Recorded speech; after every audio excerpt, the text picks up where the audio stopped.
Hello, this is Dr. Myra Salcido, and I am the person behind the screen that is teaching this course.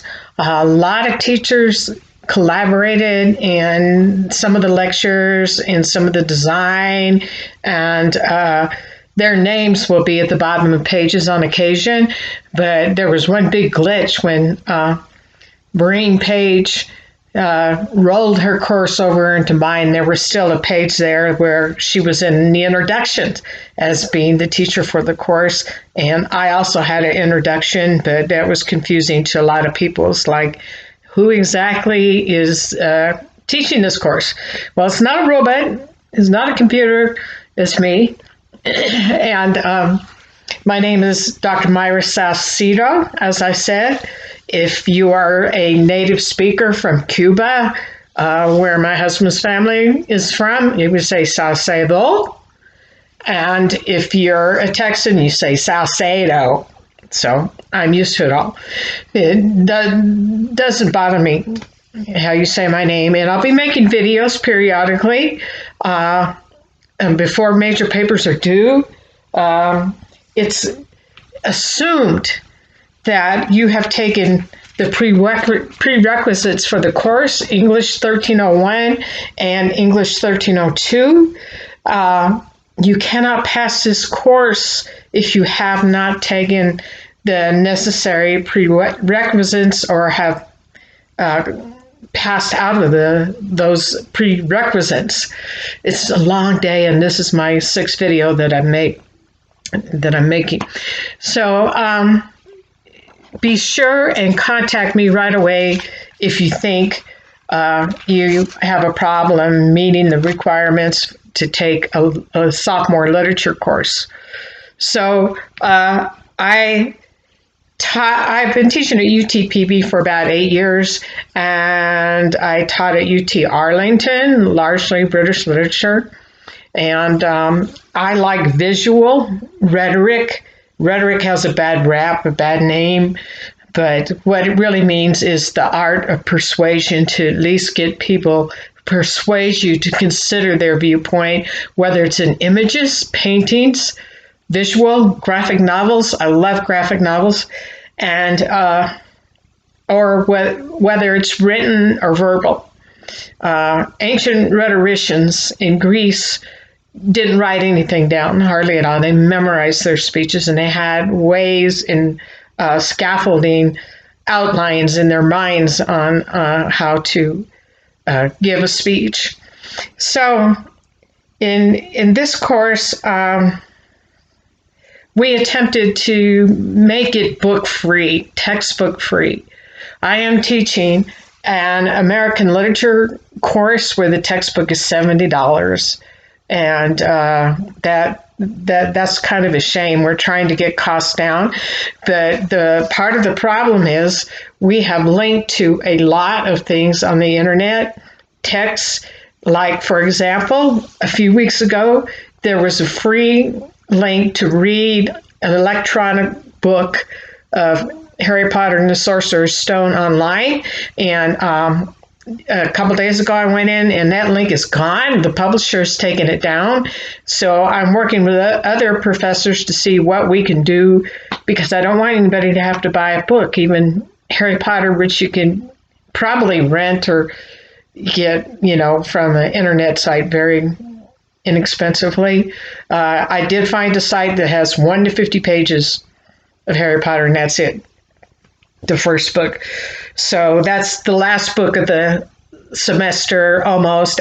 Frankenstein is really later than that. It's been a long day. I tell you what, I got up at 5:15, and some people in this class were just going to sleep because young people stay up late. And I'm kind of the opposite. I start wearing down after 6 because I get up before 6. So if you respond to the weekly announcements, I will have an announcement every week. I will use that to take roll. And since it's fourth grade and it's an easy grade, you just have to be checking in during the week, check the announcement every week.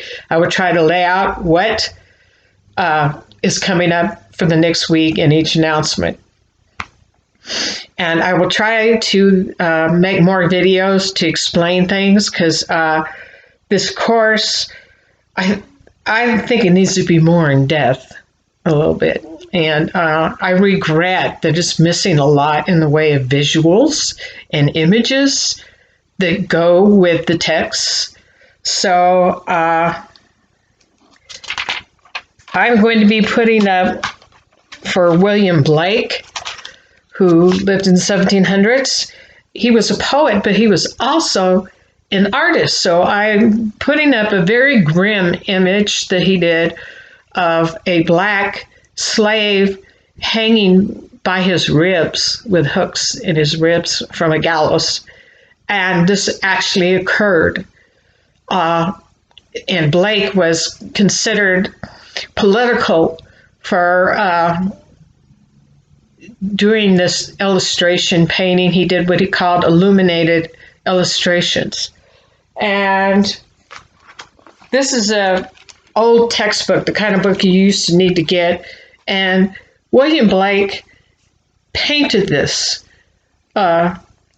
It's Europe, a prophecy, and it's supposed to be God with his compass measuring the borders of Europe. But you could see he was quite an artist. You will be reading poems, the songs of innocence and experience. And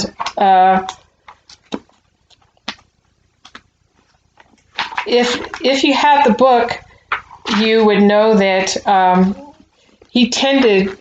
Blake tended to make his own illustrations and then write the poem in the illustration. And this one's called The Little Black Boy. And it's part one is songs of innocence and songs of experience.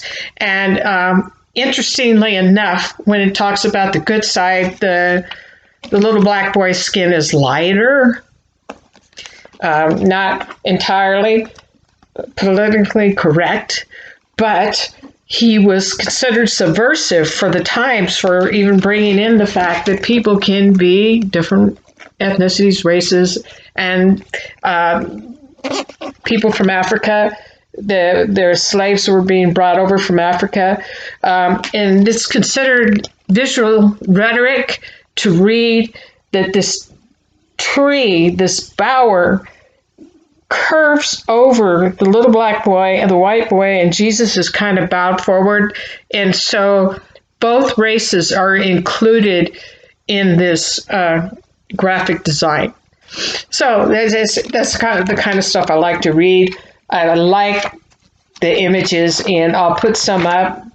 And you may have heard of his poem, Tiger, Tiger, Burning Bright. And we'll also be going through Heart of Darkness. There is offensive language used in some of these poems that people consider offensive today, and some people might say it's too politically correct, but there were derogatory terms used against dark-skinned people, and so Heart of Darkness really blows it into the water.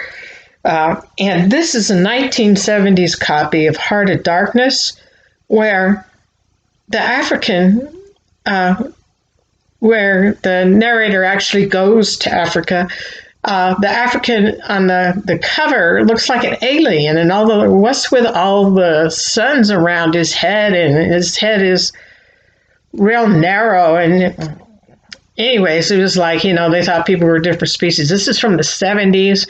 70s was just a surreal time to be in the world, believe you me. So I don't know, maybe it's supposed to be psychedelic. So I and this video is getting long. I will do another video introducing Blake and try to introduce some of these lectures and show you the artworks and things as well that are not in the course. And you will not be tested on those. I will tell you, give you hints for the quizzes, and you have 3 major papers to write, if I'm correct. I will come back and do a whole overview of the course since this is getting to be 10 minutes.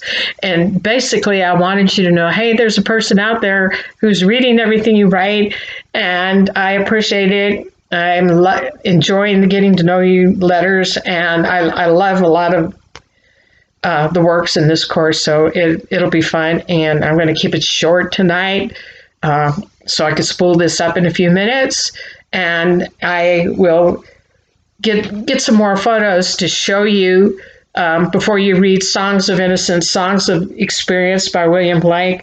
And I'm disappointed that his artworks are not in the text that we have linked to for the course. I'm looking for something better.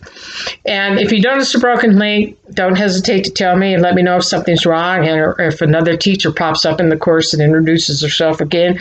And I don't think it'll happen. I'm going to try to go link by link and make sure things are there. Like I've already noticed Harry Potter, not there. So we got to fix that.